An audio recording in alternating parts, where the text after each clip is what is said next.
हो, ये तो नदी है भाई।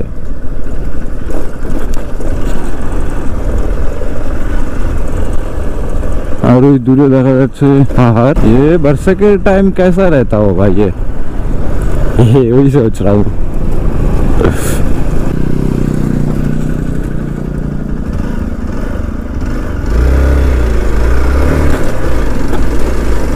তো প্রচন্ড খাড়া, হ্যাঁ উঠে গেছে গাইস।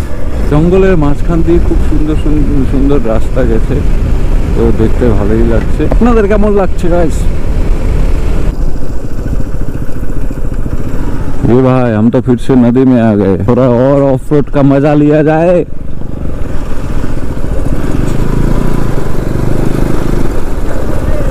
হ্যাঁ অফ রোড আমরা করছি অফ রোড, তো নদীর মাঝখান দিয়ে বর্ষাকালে এটা ভর্তি থাকে।